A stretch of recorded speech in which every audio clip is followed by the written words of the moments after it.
सेवा सुरक्षा शांति का स्लोगन लिए वलसाड़ जिला की पुलिस टीम ने श्री करणराज वाघेला के नेतृत्व में किया ऐसा काम कि गुजरात समेत पूरा देश रह गया दंग।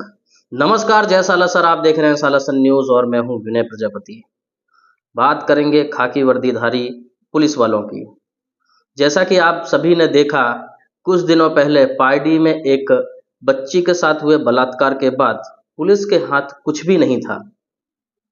घटना स्थल की जानकारी जब पुलिस प्रशासन टीम को दी गई, तो जब पुलिस प्रशासन की टीम वहां पर पहुंची तो देखा गया ना ही आसपास कोई कैमरा है और ना ही किसी प्रकार की कोई ऐसी सबूत वहां पर छोड़ा गया जिसके बाद पुलिस उस शख्स को पकड़ सके। लेकिन कहते हैं कानून के हाथ लंबे होते हैं। इस बात का कहीं ना कहीं प्रमाण किया है वलसाड़ जिले की पुलिस टीम ने श्री करणराज वाघेला जी के नेतृत्व में। एकमात्र कपड़े के आधार पर शक किया गया कि इसी व्यक्ति ने शायद इस घटना को अंजाम दिया होगा। उसके बाद स्टेशन पर कैमरे चेक किए गए और एक व्यक्ति पर शक हुआ जो पैर से अपंग था। फिर क्या था, वलसाड़ जिले की पुलिस टीम उस क्राइम करने वाले साइको किलर को ढूंढने में लग गई। आपको बता दें कि देश भर के अंदर कई राज्यों में वो व्यक्ति जा चुका है। व्यक्ति हरियाणा का रहने वाला है और उसने इस कदर इस घटना को अंजाम दिया कि पूरा देश झकझोर कर रह गया। ना जाने कितने केस उस पर दर्ज हैं अलग अलग राज्यों में, अलग अलग शहरों में, लेकिन कोई उसके गिरफ्तार तक नहीं पहुंच सका। लेकिन वलसाड़ जिले की पुलिस टीम ने इस काम को बहुत ही आसानी से मात्र 10 दिनों में कर दिखाया। एक पोशाक, एक टी शर्ट की बदौलत आज वो व्यक्ति जेल में सड़ रहा है। पैर से अपंग व्यक्ति हरियाणा का बताया गया। लगभग 8 से ज़्यादा मर्डर उस व्यक्ति के नाम पर हैं और उसने कबूल भी किया है कि उसने 8 मर्डर किए हुए हैं। जिस दिन उस व्यक्ति को वापी रेलवे स्टेशन पर पकड़ा गया, उस दिन भी वो किसी का मर्डर करके ही आया था। इस घटना को जिसने सुना, जिसने देखा, वो दंग रह गया। लेकिन कहीं ना कहीं एसपी श्री करणराज वाघेला के नेतृत्व में वलसाड़ पुलिस टीम ने, वापी पारडी और वलसाड़ की टीम ने मिलकर जो काम किया, वो कहीं ना कहीं गुजरात समेत पूरे देश में एक ऐसा नाम कर गया कि हर कोई प्रशंसा करने से अपने आप को रोक नहीं सका। इसी बीच गुजरात सरकार, माननीय मुख्यमंत्री श्री भूपेंद्र पटेल और गृह मंत्री हर्ष सांघवी अपने आप को रोक नहीं पाए और उन्होंने ऐसे अनहोने नामुमकिन कार्य को करने वाली इस टीम की सराहना की, प्रशंसा की और एक उनका इनाम भी रखा। साथ ही साथ माननीय हर्ष सांघवी जी ने यह भी कहा, ये जो रकम आपको दी जा रही है, इससे आपके काम को कहीं तौला नहीं जा सकता। आपके काम की प्रशंसा उस पैसे से नहीं की जा सकती, वो सिर्फ और सिर्फ एक इनाम मात्र है। लेकिन जो काम आप लोगों ने किया है वो पूरे देश के लिए कहीं ना कहीं एक सबक का विषय है कि इस तरीके का कार्य वलसाड़ जिले की पुलिस टीम ने और एसपी श्री करणराज वाघेला जी के नेतृत्व में किया।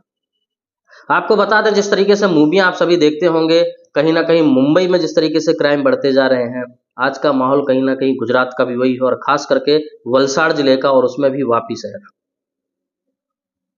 लेकिन इस तरीके के क्राइम तो बढ़ते हैं, लेकिन कहीं ना कहीं अब समाज के लोग भी अपने आप को सुरक्षित महसूस करते होंगे कि इस तरीके की पुलिस टीम और इस तरीके का जिले का एसपी अगर उनके पास में है तो उनको घबराने की जरूरत नहीं है। पूरे समाज के लिए, पूरे देश के लिए एक बहुत बड़ा संदेश है कि पुलिस अगर चाहे तो क्या नहीं कर सकती, और उनकी प्रशंसा में पूरा देश आज झुक गया और देश का राज्य का मुख्यमंत्री और गृह मंत्री भी उनकी प्रशंसा करने से नहीं रुक सके। आइए देखते हैं गृह मंत्री हर्ष सांघवी जी ने क्या क्या कहा। एक टी शर्ट, एक गमछो, वीडियो, चालवानी चाल અને દિવ્યાંગ વ્યક્તિ રેલવે સ્ટેશન પર જઈને એક વિઝ્યુઅલ પ્રાપ્ત થાય, હ્યુમન ઇન્ટેલિજન્સના માધ્યમથી બીજી બધી માહિતીઓ પ્રાપ્ત થાય અને લેટેસ્ટ ટેકનોલોજીનો ઉપયોગ કરીને તમે સૌએ એક નહીં પરંતુ અનેક જીવોને પીંખી નાખનાર આ નરાધમને પકડવામાં સફળતા પ્રાપ્ત કરી છે. મને તમારા બધાના મનની અંદર શું ચાલતું હશે એનો પાક્કો અંદાજો છે. પરંતુ જેમ તમે સૌ કાયદાનું પાલન કરનાર અધિકારીઓ છો, તમારા જેમ કાયદાના લીધે હાથ બંધાયેલા છે એમ જ હાથ મારા બી બંધાયેલા છે.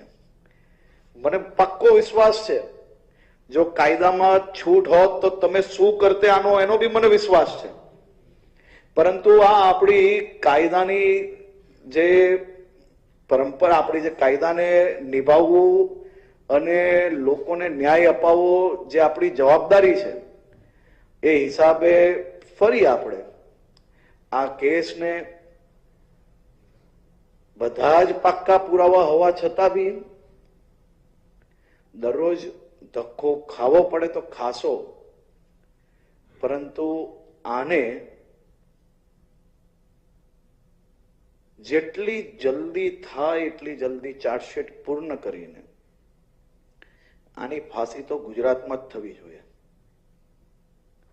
અને એની ફાંસી ગુજરાતમાં થશે ત્યારે જ આપણી આ ગુજરાતની 19 વર્ષની દીકરીને એના પરિવારજનોને ન્યાય મળશે. 5 મર્ડરનો આરોપી નહીં,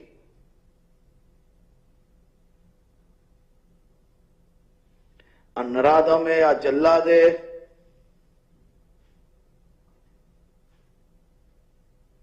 આઠ થી વધારે ખૂનો કબૂલ્યા છે અને એમાં એક પુરુષ બી આવે છે અને એક મહિલાઓ આવે છે.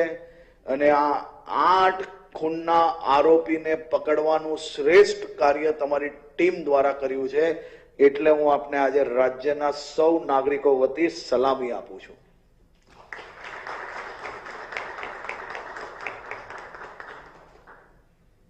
રાજ્યના મુખ્યમંત્રીશ્રીએ આપ સૌને અભિનંદન આપ્યા છે અને મુખ્યમંત્રીશ્રીનું ખાસ એવું બી માનવું છે કે રાજ્ય સરકારે તમારી કામગીરીના પ્રોત્સાહન રૂપે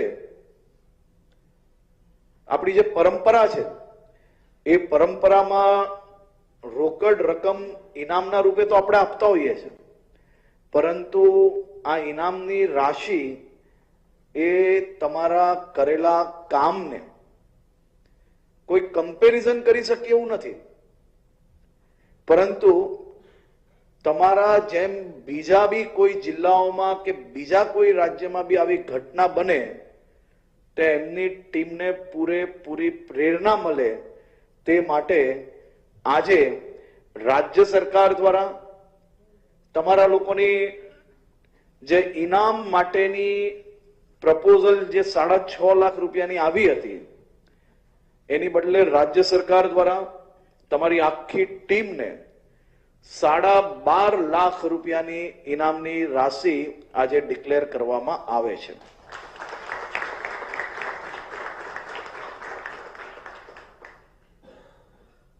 ઘટનાઓ કેવી બની શકે? પૂનાથી કન્યાકુમારી ટ્રેનમાં એક 53 વર્ષના મહિલા સમસુદાબેન, જે સાઉથના એક રાજ્યના નિવાસી છે, આ પૂનાથી કન્યાકુમારીની ટ્રેનમાં એમની હત્યા થાય છે. એમના પરિવારજનો ને જ્યારે પાર્થિવ દેહ આપવામાં આવે છે તો કોઈ બી પ્રકારના પોસ્ટમોર્ટમ સિવાય એમની માનતા પ્રમાણેની અંતિમ વિધિ બી કરી લેવામાં આવે છે. એનો અંદાજો ના તો ત્યાંની પોલીસને હતો કે કોઈ મર્ડર કર્યું છે, શું થયું છે, ના તો પોસ્ટમોર્ટમ થયેલું હતું અને ના તો એના પરિવારને ક્યારેય આશા હતી કે આનો હત્યારો ક્યારેય મળશે. પરંતુ તમે એક ગુનેગારને એવો પકડ્યો કે એની પાછળ કરેલા એના કુકર્મ એક પછી એક ખોલવામાં તમને સફળતા મળી. કાલે શમસુદાબેનની જે બોડીને પરત કબર ખોદીને નિકાલવા માટેના પ્રયત્નમાં બી ગ્રામજનોએ ત્યાંની પોલીસને એક કરવા ના લીધો. પરંતુ તમે સમજી શકો છો કે એક પરિવારની શું દશા હશે.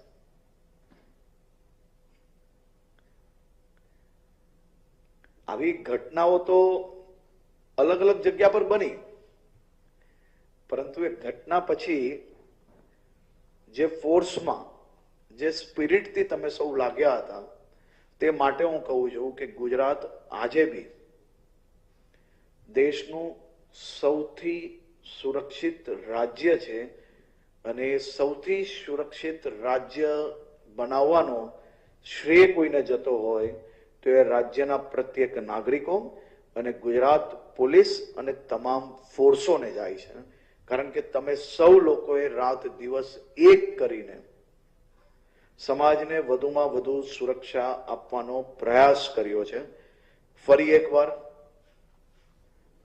હું આખી ટીમને અભિનંદન આપું છું અને હું આશા રાખું છું કે ભવિષ્યની અંદર આવી ઘટના મારા રાજ્યની તો નહીં, પરંતુ કોઈ બી રાજ્યની દીકરીઓ જોડે ના બને તે માટે હમણાં જેમ બીજા રાજ્યની પોલીસે કે બીજા રાજ્યની અંદર જે ચૂક થઈ છે, એવી ચૂક ભવિષ્યમાં બી આપણાથી ક્યારેય ના થાય એ પ્રકારની ઇન્સ્ટિટ્યુશનલ સિસ્ટમ બનાવવામાં જે અહીંયા સિનિયર પોલીસ અધિકારીઓ બેઠા છે, એમની એક ખૂબ મહત્વની જવાબદારી છે.